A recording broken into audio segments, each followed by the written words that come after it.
Pahayag 16 verses 17 to 21.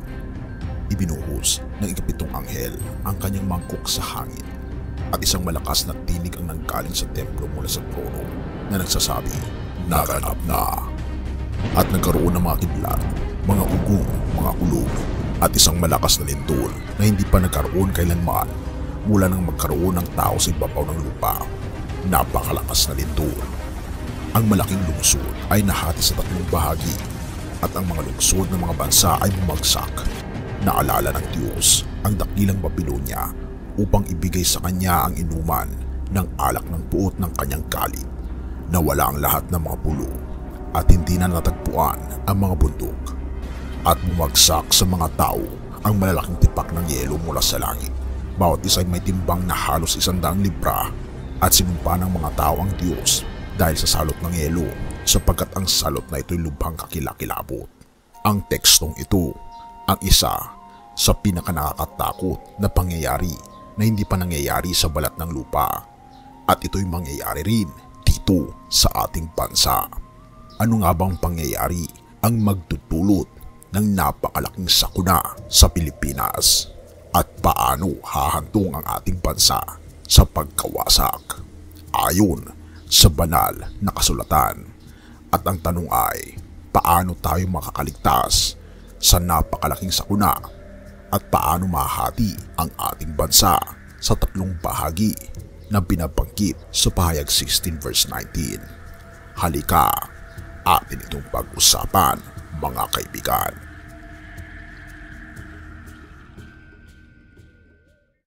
Binabanggit sa Pahayag 16 verse 19 na ang malaking lungsod ay mahati sa tatlong bahagi at babagsak ang mga lungsod sa bansa, at dito makikita natin na babagsak ang puot at galit ng ating Panginoong Diyos sa mga lungsod.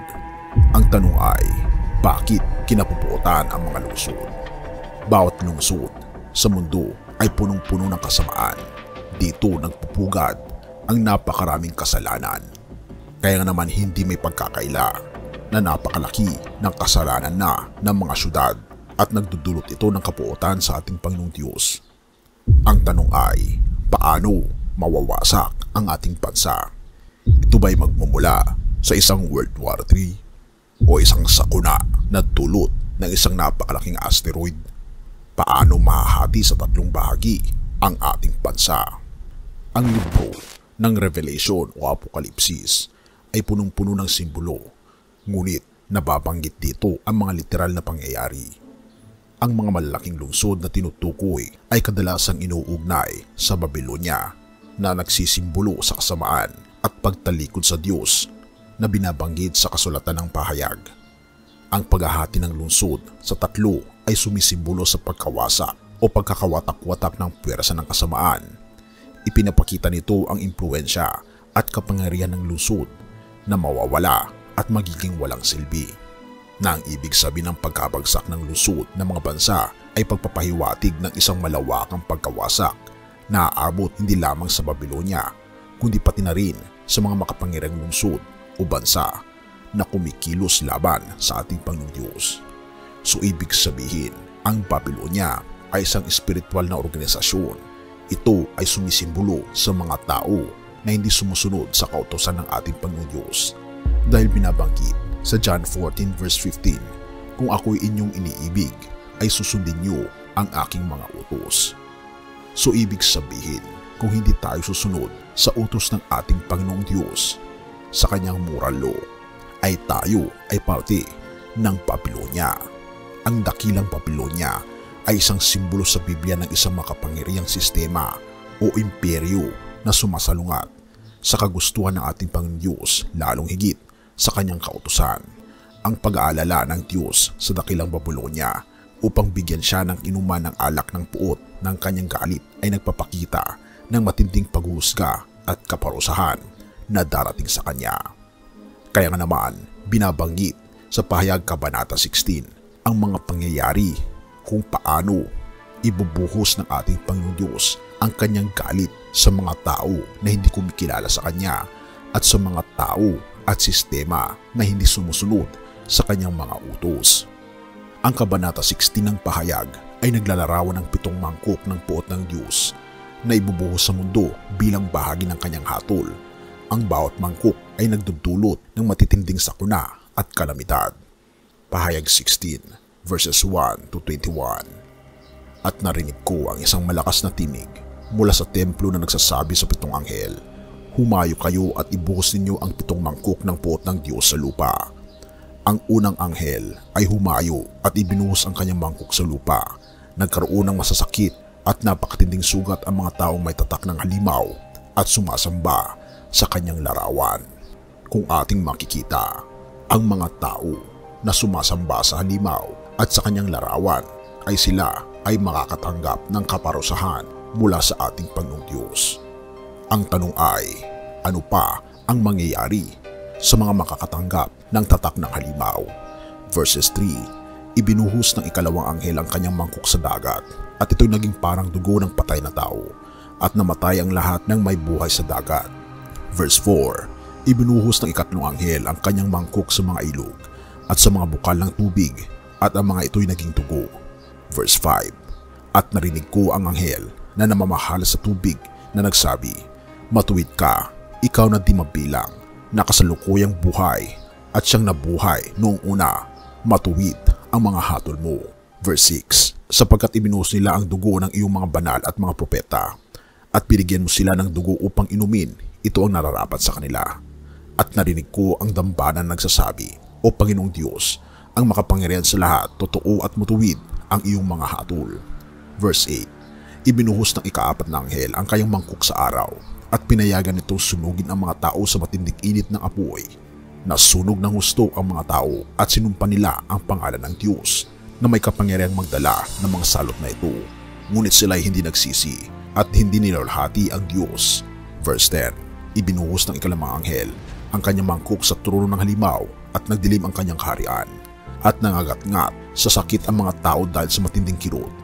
Verse 11, sinumpa nila ang Diyos ng langit dahil sa kanilang mga kirot at mga sugat, ngunit hindi sila nagsisi sa kanilang mga kasamaan. Verse 12, ibinuhos ng ika-6 na anghel ang kanyang mangkok sa malaking ilog Euphrates. Natuyo ang tubig ng ilog upang maging handa ang daraanan ng mga hari mula sa silangan.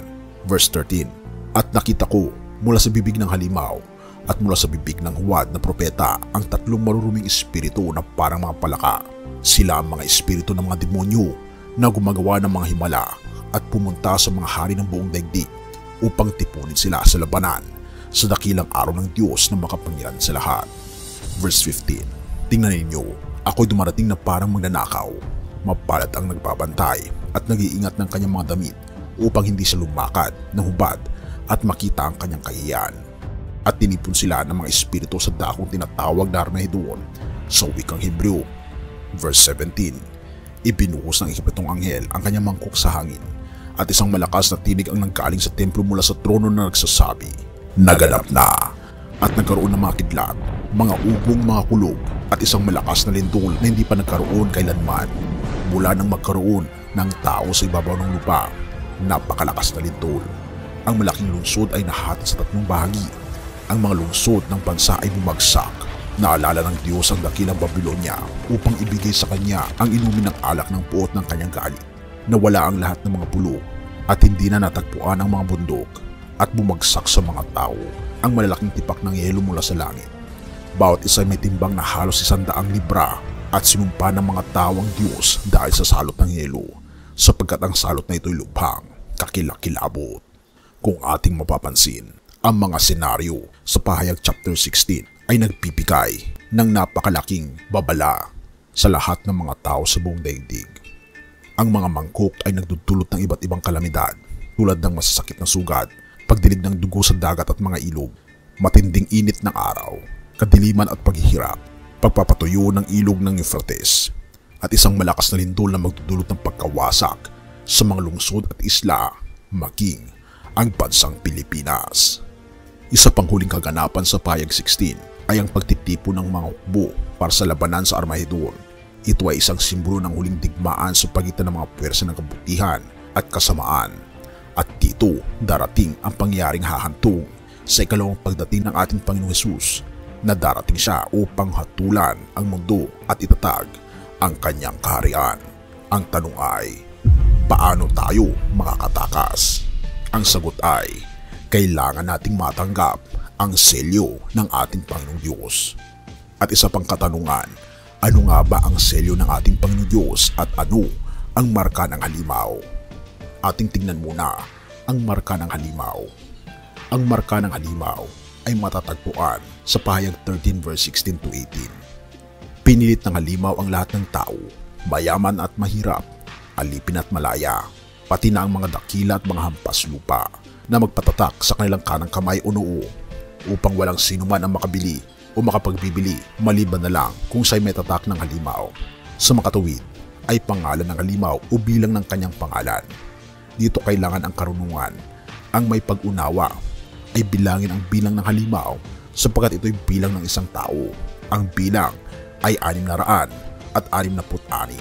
o 666.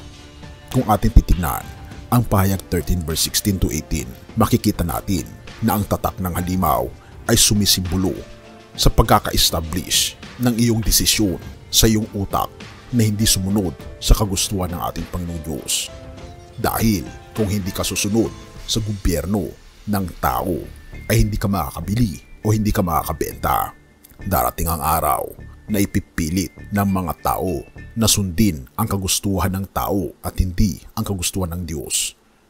Sa pamamagitan ng pagsunod sa ika-4 na utos na binabanggit dito, alalahanin mo ang araw ng Sabat na ito ay humahantong sa pang-7 araw na walang iba kundi ang Sabado.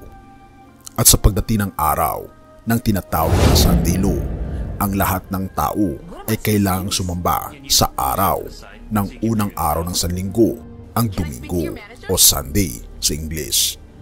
At ang benepisyo nito ay matatanggap nila ang pabor ng gobyerno at sila ay makakabili at makakabenta. Ngunit binabanggit sa pahayag 14 verse 9 to 11, sinundan sila ng ikatlong anghel na malakas ang tinig. Ang sinumang sumasamba sa halimaw at sa kanyang larawan at nagpatatak sa kanyang noo o kamay ay iinom ng alak ng puot ng Diyos na ibinuhos na walang halos sa kopa ng kanyang galit. Pahihirapan sila ng apoy at asupre sa harap ng mga banal na anghel at ng kordero. Aakyat magpakailanman ang usok ng kanilang paghihirap. Walang pahinga araw at gabi ang mga sumasamba sa halimaw at sa kanyang larawan at ang sinumang tumanggap ng tatak ng kanyang pangalan. At dahil natanggap nila ang tatak ng halimaw, ay sila ay paparusahan ng ating Panginoong Diyos bago darating ang dakilang pag-asa ng pagdating ng ating Panginoon Kristo.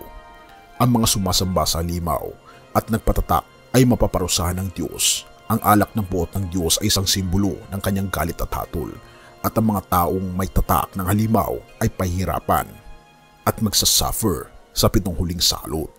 Ang tanong ay, paano natin matatanggap ang selyo ng ating Panginoong Diyos? At ano nga ba ang selyo ng ating Panginoong Diyos upang tayo maligtas sa kapahamakan bago darating ang ating Panginoong Kristo? Pahayag 7 verse 2 to 3. At nakita ko ang isang anghel na umaakyat mula sa silangan. Taglay ang pantatak ng Diyos na buhay. Sumigaw siya ng malakas sa 4 na anghel na binigyan ng kapangyarihang manira ng lupa at dagat. Sinabi niya, huwag ninyong sirain ang lupa, ang dagat o ang mga punong kahoy hanggat hindi pa natin natatakan sa noo ang mga alipin ng ating Diyos. Ang pantatak na binabanggit dito ay walang iba kundi ang 10 utos. Dahil binabanggit sa John 14 verse 15, kung ako'y inyong iniibig, ay susundin niyo ang aking mga utos. At partikular, sa huling kapanuhunan, pagdating ng Sunday Law, ang pinakapuso ng 10 utos ay ang araw ng Sabat. Ezekiel 20 verse 20, igalang ninyo ang aking mga Sabat, at ito'y maging tanda sa pagitan ko at ninyo upang inyong malaman na akong si Yahweh ang inyong Diyos. Ezekiel 20 verse 12, binigyan ko rin sila ng aking mga Sabat bilang tanda ng tipan sa pagitan namin upang malaman nila na akong si Yahweh ang nagpapabanal sa kanila. Mga kaibigan, ang tatak at tanda na tayo ay pagmamay-ari ng ating Panginoong Diyos ay kung tayo ay sumusunod sa kanyang 10 utos, partikular sa araw ng Sabat. Ang tanong ay, ano nga ba ang araw ng Sabat? Binabanggit sa diksyonaryo, maging sa Webster, na ang araw ng Sabat, ang ika-7 araw, ay ang Sabado o Saturday. Kaya nga naman, nais ng ating Panginoong Diyos na tayo pumili mula ngayon kung sino ang ating susundin, kung sino ang ating maging Diyos, sapagkat ito ang magliligtas sa atin sa kapahamakan na mangyayari hindi lamang sa ating bansa, kundi sa buong mundo. Purihin ang ating Panginoong Diyos at salamat kaibigan sa iyong panonood. Ang tanong kaibigan ay, tinatanggap mo ba si Kristo bilang iyong personal na Savior? At tinatanggap mo ba ang tatak ng ating Panginoong Diyos, ang kanyang selyo, na sundin natin ang kanyang 10 utos, partikular ang araw ng Sabath? Kung oo ang iyong sagot, itype mo naman sa ibaba ang oo, tinatanggap ko si Kristo at ang kanyang mga utos. May mga pangako na karamihan ay napapako. Kalimitan kasi ay hindi nagiging totoo ang mga sinasabi ng mga tao. Ngunit pag ang Diyos ang nangako, ay talagang ito ay matutupad at hindi pwedeng hindi, sapagat ito ang nais ng ating Panginoon, ang matupad ang lahat ng kanyang mga sinasabi. Dahil hindi sa Diyos kung hindi natupad ang kanyang mga sinasabi. At isang dakilang pangako ng ating Panginoon bago siya pumunta sa langit na bayan na binabanggit sa libro ni John, chapter 14 verse 1-3. Huwag mabalisa ang inyong mga puso. Nananampalataya kayo sa Diyos, manampalataya rin kayo sa akin. Sa bahay ng aking Ama ay maraming tirahan. Kung hindi gayon ay sinabi ko sana sa inyo, ako'y paroroon upang maghanda ng dako para sa inyo. Kapag ako ay pumaroon at makapaghanda ng dako para sa inyo, ako ay muling babalik. Kayo ay aking tatanggapin sa aking sarili, upang kung saan ako naroon ay dumoon din kayo.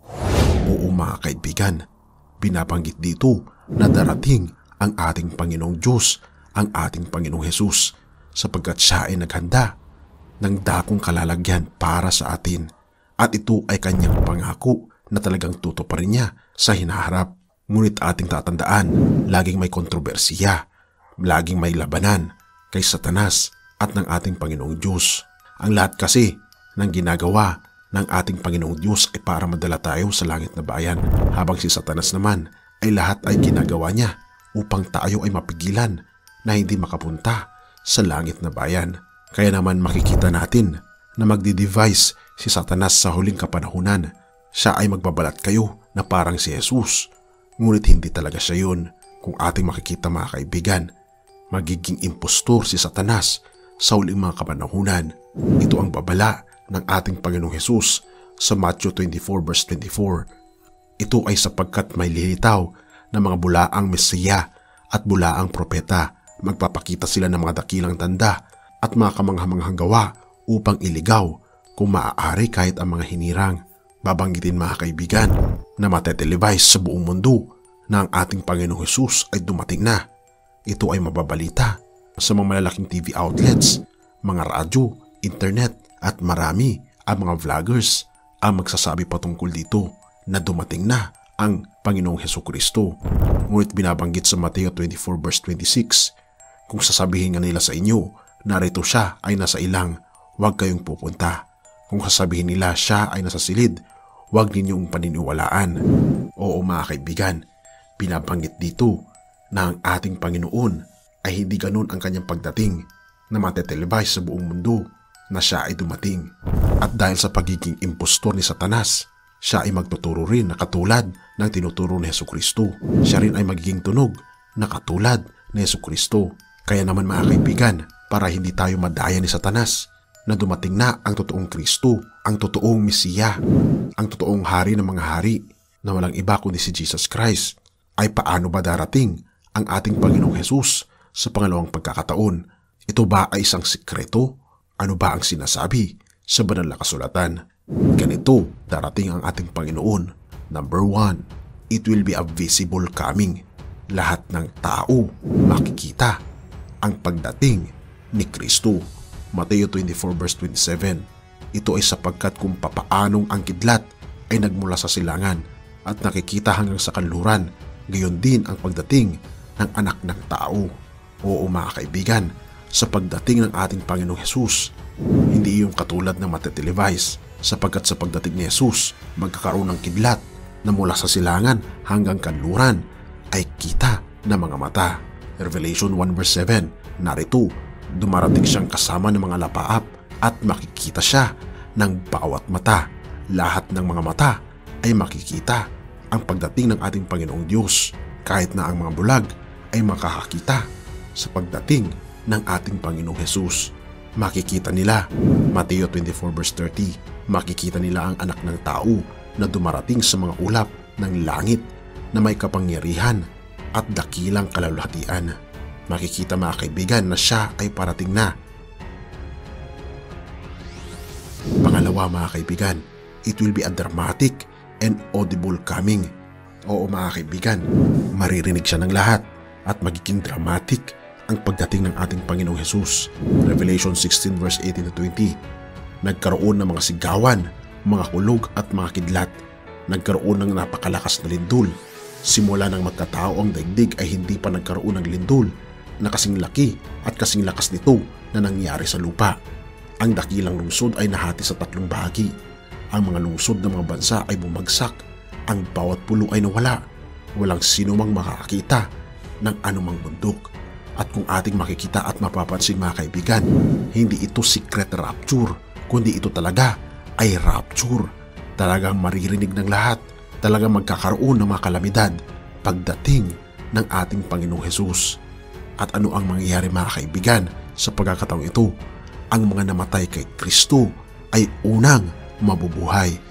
1 Thessalonians 4 verse 16, sapagkat ang Panginoon din ang siyang bababa mula sa langit na may isinisigaw na utos, na may tinig ng pinunong anghel at may trumpeta ng Diyos, at ang mga patay kay Kristo ay unang magbabangon.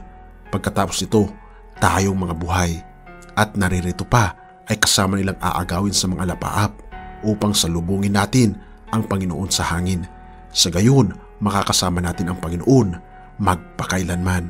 Ito mga kaibigan ang binabanggit dito, na lahat ng mga namatay kay Kristo ay muling mabubuhay. Mabubuhay ng mga muli ang ating mga mahal sa buhay. Isang dakilang reunion sa bawat pamilya na una nang nahimlay ang kanilang mga mahal sa buhay. 1 Corinthians 15 verse 51 to 53, narito sinasabi ko sa inyo, ang isang hiwaga, hindi lahat sa atin ay matutulog, ngunit lahat ay babaguhin. Lahat ay babaguhin sa isang iglap, sa isang kisap mata, sa huling pagtunog ng trumpeta, dahil ang trumpeta ay tutunog at ang mga patay ay ibabangong walang kabulukan at tayo ay mababago. Ito ay sapagkat kinakailangang ang may kabulukang ito ay maging walang kabulukan at ang may kamatayan ito ay maging walang kamatayan. Oo mga kaibigan, ito ay binabanggit sa banal na kasulatan na pati ang mga tao ay mapapalitan ang mga katawan ng isang katawan na hindi na mamamatay pa. Ang mga matatanda ay magiging bata ang kanilang itsura. Wala nang sakit at lahat ay malusog ang magiging katawan. So paano darating ang ating Panginoong Hesus, mga kaibigan? Kung ating mababasa mga kaibigan ang Acts 1 verse 10 to 11, ito ang panahon nung si Jesus Christ ay pinagmamasdan ng kanyang mga disipulo na siya ay paakyat na sa langit. Sabi dito, nang nakatitig sila, ang mga disipulo, habang siya ay pumapaitaas si Jesus Christ, narito, 2 lalaki na nakaputing damit ang tumayo sa tabi nila. Sinabi ng 2 lalaki, "Kayo mga lalaking taga Galilea, bakit kayo nakatayo at nakatitig sa langit? Itong si Jesus na dinala sa langit mula sa inyo ay babalik din, katulad ng pagpunta niya sa langit na inyong nakita." Oo mga kaibigan, ang Jesus na umakyat sa langit ay siya rin ang Jesus na babalik. Ang Jesus na umakyat ay siya rin ang bababa mga kaibigan, na Jesus upang tayo ay kunin niya. Number 3, ang pagdating ni Jesus mga kaibigan ay magiging glorious. It will be a glorious coming. Mateo 25 verse 31, darating ang anak ng tao sa kanyang kalulhatian kasama ng mga banal na anghel. Oo mga kaibigan, siya ay may mga kasama at maraming mga anghel ang kanyang kasama. Ang tanong ay gaano ba karami ang mga anghel na kasama ng ating Panginoon? Sobrang dami mga kaibigan. Binabanggit sa Revelation, 10,000 times 10,000 of thousands ng mga anghel ang kasama ni Jesus Christ. Revelation 6 verse 14 to 17. Ang kalangitan ay nawalang katulad ng balumbong, nilulon. Ang bawat bundok at bawat bulok ay naalis sa kinalagyan nila. Ang mga hari sa lupa, mga dakilang tao, mga mayaman, mga pinunong kapitan, mga kapangyarihan, ang bawat alipin at bawat malaya ay nagtago ng kanilang sarili sa mga yungib at sa mga bato sa kabundukan. Sinabi nila sa mga bundok at mga bato, bagsakan ninyo kami, itago ninyo kami mula sa mukha ng nakaupo sa trono ng Diyos. Dumating na ang dakilang araw ng kanyang buot, kaya sino nga ang makakatagal? Oo mga kaibigan, marami ang matatakot sa pagdating ng ating Panginoong Hesus, pati ang mga mayayaman, ang mga tao, ang mga hari, ang mga leaders ng bansa ay matatakot at sila ay magtatago sa mga yungib upang hindi lang nila makita ang kalulatian ng ating Panginoong Hesus. Kaya mga kaibigan, sinasabi ko sa inyo na ang ating mga kayamanan sa mundong ito ay napaka-fragile, mabilis maubos, mabilis mawala. Kaya nawa ang ating investments ay para sa langit na bayan. Ihanda natin ang ating mga sarili sa pagdating ng ating Panginoong Hesus. At ang tanong mga kaibigan, gaano kalapit ang pagdating ng ating Panginoong Hesus? Mateo 24 verse 6 to 10. Ito ang mga senyales na malapit nang dumating ang ating Panginoong Hesus. Maririnig na ninyo ang mga digmaan at mga balibalita ng mga digmaan. Ngunit huwag kayong mabalisa, sapagkat ang mga bagay na ito ay kinakailangang mangyari. Ngunit hindi pa ito ang wakas. Ito ay sapagkat babangon ang isang bansa laban sa isang bansa, at babangon ang isang paghahari laban sa isang paghahari. Magkakaroon ng mga tagutom at mga salot at mga lindol sa iba't ibang tako. Ang lahat ng mga ito ay pasimula ng sakit na nararamdaman ng isang babaeng manganganak. Marami ang matitisod at magkakanulo sa isa't isa at mapupuot sa isa't isa. Maraming lilitaw ng mga bulaang propeta at ililigaw ang marami. Dahil sa paglaganap ng hindi pagkilala sa kautusan ng Diyos, ang pag-ibig ng marami ay manlalamig. Ngunit siya na makapagtitiis hanggang wakas ay maliligtas. Ang ebanghelyo ng paghahari ng Diyos ay ipapangaral muna sa buong daigdig upang maging patotoo sa lahat ng mga bansa. Pagkatapos ay darating na ang wakas. Oo mga kaibigan, ang mga ito ay nangyayari na sa ating mundo. Nagkakaroon na ng mga bagay na nakakatakot sa ating mundo, pati ang mga ugali ng mga tao ay isang sinyalis din na malapit nang darating ang ating Panginoon. Ngunit higit sa lahat, ang mensahe ng kaligtasan sa buong mundo. Ito ang huling hudyat bago darating ang ating Panginoong Hesus. Kaya naman mga kaibigan, pinabanggit ko ito sa inyo sapagkat isang medium ito upang sa ganun masabi sa inyo na malapit nang darating ang ating Panginoong Diyos. Ihanda natin ang ating mga sarili dahil nais niya na tayo ay makapiling niya sa langit na bayan. At sa pagdating ng ating Panginoong Hesus mga kaibigan, Revelations 19 verse 16, may nakasulat sa kanya at sa kanyang kasuotan at sa kanyang hita ay naroon ang kanyang pangalan na isinulat ng Diyos, Hari ng mga hari at Panginoon ng mga Panginoon. Mga kaibigan, handa ka na ba na dumating ang ating Panginoong Hesus? Hinihintay ka niya